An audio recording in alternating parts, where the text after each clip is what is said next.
tell you right now, if you can play, I'm gonna tell you if you can play. If you can't play, I'm gonna tell you if you can't play. You know, but the only thing I'm gonna ask of you is that you work hard. Because you're not doing yourself any favor, you're not doing me any favor. See, you can't do it for me. And you can't do it for anybody else but yourself. And so only you know how hard you can work and what you got left in you. Only you know that. I can't determine how much you got left in you. You got to tell me what you got left in you. When you want to go, we go. When you want to stop, we stop. And I assume that when you want to stop, you don't have any more left.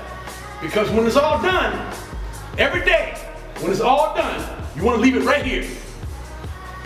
And when you go home, all you can do is get into the house, eat some dinner, rest, and get ready for the next day. That's giving it. That's giving it your all right there. And that's the way you got to work. That's the only way you're going to make it, guys.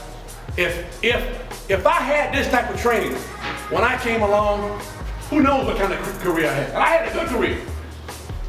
And all I did basically was two things.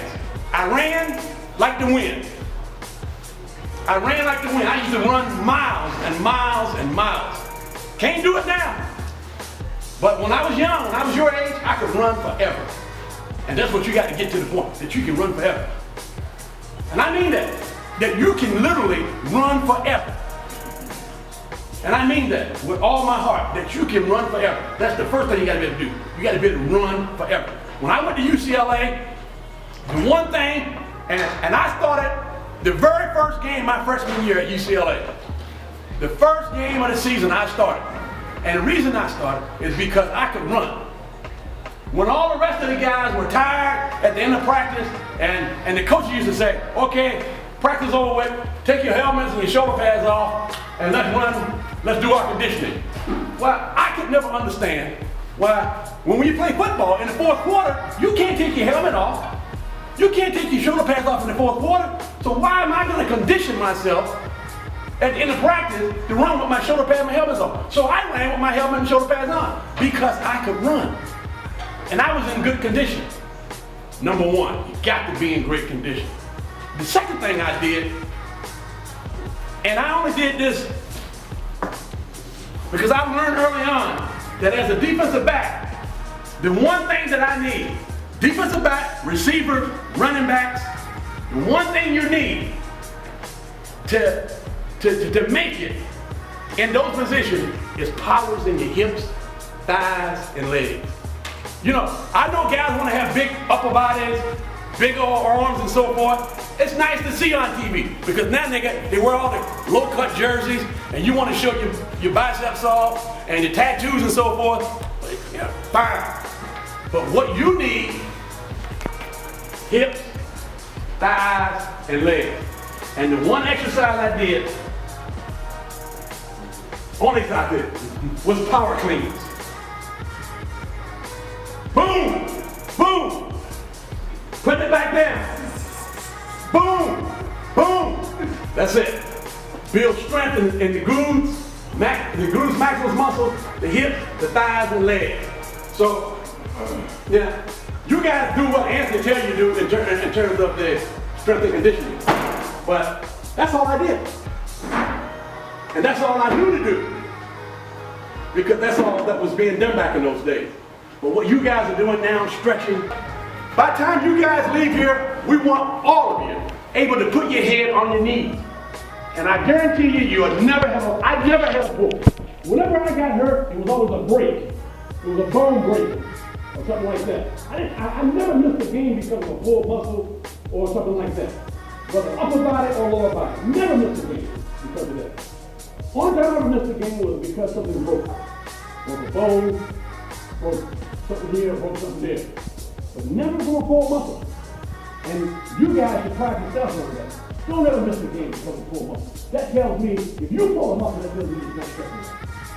And that's on you. You got to take care of your body. You see, nobody's going to take care of your body other than you.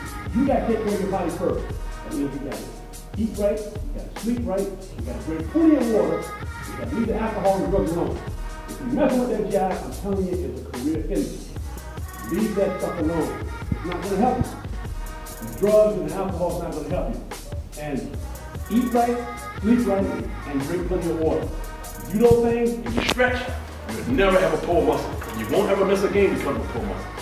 So we got a lot of work to do, and we're gonna get this work done. And some of you guys in here are gonna make it, and some are not gonna make it. But we're gonna find out who wants to make it. We're gonna find out who wants to make it right in here. Because this is the proving ground right here. And the proving ground is where, when the scouts come in here, they can tell who's been working out and who hasn't been working out. Who's been doing it and who hasn't been doing it. And who's sincere and who isn't sincere. That's one thing that these guys are trained to do. These guys are trained to look at you and tell by your body type, your body shape, and the way you move, how you worked out. And these guys are professional. Don't take these scouts, these NFL scouts, for granted. These guys know what they're looking for. There's a kid that plays for Seattle right now. I'm gonna end with this, named Richard Sherman. Richard Sherman, good defensive back. I talk to him all the time when I go outside. I was just out in Seattle last week for the Green Bay game. Richard Sherman hurt his shoulder, but he stayed in there. I don't know if you guys saw this. He stayed in there with his arm like this. He stayed in there and he played because he learned how to play football.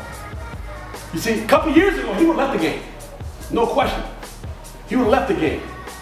But from talking to guys like myself, guys that have been there and done this thing, he learned that football is not just playing when you're feeling good.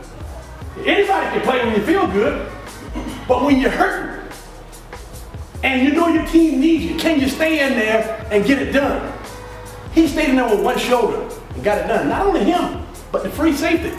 You know, Earl Thomas got hurt early in the game. Went, got a shoulder sling put on. Came back out, came back in the game. That's a football. That's a football player. And those are guys that know now how to win. That's why Seattle won. Seattle won that game because they hung in there and they never freaking gave up. They never freaking gave up. They believed that they were going to win that game from the time that they started to the end of the game. Now, they got beat for 43 minutes of that game. I mean, thoroughly got beat, offensively and defensively. But for the last 5 minutes of the game, Green Bay let up and Seattle didn't. And that's why they won. You got to play from the start to the finish. And that's why you train. You train to go bell to bell, whistle to whistle. And so, get it done, man. An opportunity. I'll be in here in a couple weeks working with you. And like I said, I'm going to tell you, if you can play, I'm going to tell you can play. If you can't play, I'm going to tell you you can't play. But all I'm going to ask from you is that you just give me your best. If you give me your best, and I'll give you my best, I think we can make something up. Let's go to work.